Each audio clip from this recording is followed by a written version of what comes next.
अस्सलाम वालेकुम फ्रेंड्स, क्या हाल हैं। उम्मीद करती हूँ कि सब अच्छे होंगे और बहुत अच्छे से अपना और अपने प्लांट्स का ख्याल रख रहे होंगे। तो ये तो दोनों पॉट जो हैं आप देख रहे हैं, ये अपडेट है मेरी उस वीडियो की जिसमें मैंने मैरीगोल्ड की सीडलिंग की थी, आपके साथ शेयर की थी और तरीका बताया था कि इस तरह से हम अपने घर में इजीली मैरीगोल्ड की सीडलिंग कर सकते हैं। और जो पॉट मैंने आपको दिखाए थे कि ये मैंने पहले से सीडलिंग करके रखी हुई है माशाल्लाह। ये देखें, ये वाले मेरे वो दोनों पॉट हैं और देखें प्लांट्स की हाइट और इनकी हेल्थ कितनी ज़बरदस्त है। तो आज हम इन प्लांट्स को ट्रांसप्लांट करेंगे और देखेंगे कि किस तरीके से इसको ट्रांसप्लांट किया जाता है, मट्टी कैसी लेनी है, किस तरह की लोकेशन पे रखना है और पानी की ज़रूरत कितनी है इन प्लांट्स की। बाकी इनके फूलों से तो आप वाकिफ़ हैं ही कि माशाल्लाह कितने अच्छे और ख़ूबसूरत से फूल लगते हैं। और गेंदा के ऐसे यानी कि फूल हैं कि जिनके बगैर हमारा विंटर सीज़न का जो गार्डन होता है वो कंप्लीट नहीं हो पाता। यानी कि इन फूलों की कमी हो अगर गार्डन में तो हमारा गार्डन अधूरा सा लगता है बिल्कुल। तो इनको हम शिफ्ट करते हैं। ये वाला बड़े फूलों वाला मैरीगोल्ड है और ये वाला जाफरी का है। तो चलें इनको हम इस तरह से बहुत इजी तरीके से यूं रूट्स के समेत ही इस तरह से निकाल लेंगे पॉट में से। मेरे यहाँ तो चूँकि बारिश हुई है कल, तो काफ़ी मिट्टी गीली है। ये देखें, आपको इनकी रूट्स नज़र आ रही होंगी माशाल्लाह कितने अच्छे से डेवलप हो रही हैं। तो इसलिए मैंने आज इनको पानी नहीं दिया। तो आप अगर आपके पास सीडलिंग है या आप करना चाहते हैं तो पहले आप तकरीबन 2-3 घंटे पहले पानी डाल दें अच्छी तरह से पॉट को, यानी कि जो सीडलिंग की हुई है जिस पॉट में। तो फिर जब आप इस तरह से 3-4 प्लांट्स को इकट्ठे पकड़ के तो आहिस्ता से हल्के हाथ से आप निकालेंगे तो ये देखें माशाल्लाह कितने अच्छे से ये निकल आई हैं। तो अब इन प्लांट्स को हम एक एक करके तो इन पॉट्स में ग्रो कर देंगे। इसी तरह से इस पॉट में से भी आपको निकाल के दिखाती हूँ। और ये देखें अभी तक जर्मिनेशन हो रही है। कुछ प्लांट्स बहुत छोटे छोटे से हैं और कुछ इस तरह से माशाल्लाह बहुत ही हेल्दी और काफ़ी बड़े बड़े से हो चुके हैं और तकरीबन एक बालिश से भी बड़े हो गए, यानी कि 6-7 इंच से कुछ प्लांट्स बड़े हो रहे हैं। और इनको आप नवंबर के महीने में भी कर सकते हैं ट्रांसप्लांट और अक्टूबर में भी कर सकते हैं। नर्सरीज़ में अक्सर ये तकरीबन अक्टूबर के महीने में यानी कि 10वें महीने में ट्रांसप्लांट कर दिया जाता है। तो यूं ही हम ये देखें इस तरह से हल्के हाथ से इनको निकाल लेंगे। बहुत प्यार से निकालना है ताकि इसकी रूट्स डैमेज ना होने पाए यूं।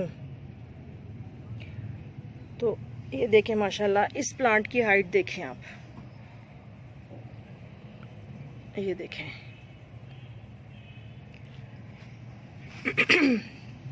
सॉरी। तो ये प्लांट जो है ये कटिंग के ज़रिए भी बहुत इजीली ग्रो हो जाता है और सीडलिंग के ज़रिए तो माशाल्लाह आप देख रहे हैं कि कितना अच्छा रिज़ल्ट है और बहुत ही आसान तरीके से हम इसको ग्रो कर सकते हैं। और इसकी आप ये देखें, ये जो प्लांट है ये तकरीबन 4-5 इंच का है। इससे लेके तो आप इसको इस तरह से तकरीबन 1 फीट तक भी प्लांट हो जाए तो आप इसको ट्रांसप्लांट कर सकते हैं। बट ट्रांसप्लांट करने के बाद इसको आप शेडी एरिया में रखें 2-4 दिन। जब प्लांट स्टेबल हो जाए, इसके पत्ते वगैरह बिल्कुल आपको खुश नज़र आने लगें तो फिर आप इनको धूप में कर दें। और इस तरह से मैंने ये कुछ पॉट्स लिए हैं। इनमें मेरे गार्डन की सॉइल, भाल वाली मिट्टी और मेरे घर की कंपोस्ट बनी हुई शामिल है। और इन प्लांट्स को मैंने जब ये तकरीबन 4-4 इंच के हो गए थे तब मैं लिक्विड डालती रही हूँ इनको, बनाना पील का और ओनियन पील का 2 दफ़ा डाला है जस्ट। तो चलें मैं आपको दिखाती हूँ कि किस तरह से ट्रांसप्लांट करना है। ये देखें, एक एक प्लांट को लेके तो इस तरह से पॉट के सेंटर में होल बना के तो तकरीबन 2 इंच तक हमने इसको मिट्टी के अंदर लगा देना है और हल्के से हाथ से इनको पुश कर देना है ताकि प्लांट इधर उधर गिरे ना।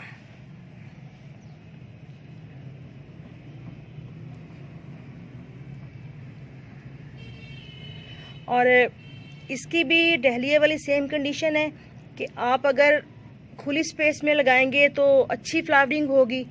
पॉट में जगह चूँकि काफ़ी कम होती है तो बस नॉर्मल सी होती है इस पे फ्लावरिंग। जितनी खुली स्पेस में हो उतना अच्छा प्लांट ग्रोथ करता है। और इसमें ये एक देखें छोटा सा ये प्लांट पेटूनिया का लगा हुआ है, तो इसके साथ ही मैं मैरीगोल्ड का एक प्लांट लगा दूंगी क्योंकि पेटूनिया का प्लांट तो नीचे रह जाएगा और जो मैरीगोल्ड का है ये ऊपर चला जाएगा।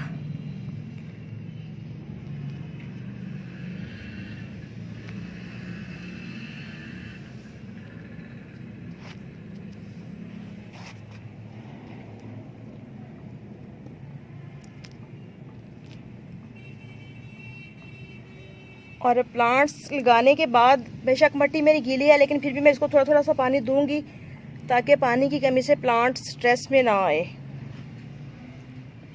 और एक ये वाला प्लास्टिक का पॉट है तो इसमें भी मैं जो मेरे पास सबसे बड़ा प्लांट है वो मैं इसमें ग्रो कर दूंगी क्योंकि ये देखें इसमें काफ़ी स्पेस है इस वाले पॉट में, तो प्लांट मेरा इजीली बहुत अच्छे से ग्रोथ कर जाएगा। इस तरह से आपने सारे प्लांट्स लगा के जितने भी आपके पास हों, कहीं से मंगवाए हों या आपने घर में ग्रो किए हुए हों, तो आपने फ़ौरन उनको पानी दे के तो शेडी एरिया में रख देना है।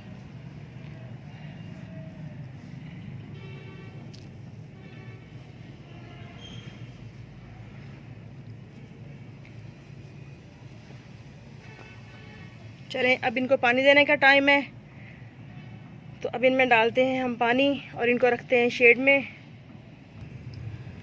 तो इस तरह से ये देखें ये इतने प्लांट मैंने ट्रांसप्लांट कर लिए हैं, तो अब हम इनको देते हैं पानी, उसके बाद इनको शेड में रख देंगे। और ये जो मेरे बाकी प्लांट्स माशाल्लाह काफ़ी सारे बचे हुए हैं क्योंकि ये थोड़े बहुत नहीं तकरीबन 100 से ज़्यादा ही होंगे, तो इनको फिर जैसे जैसे मुझे जगह मिलेगी प्लांट ट्रांसप्लांट करने के लिए तो फिर मैं इनको लगाती रहूँगी।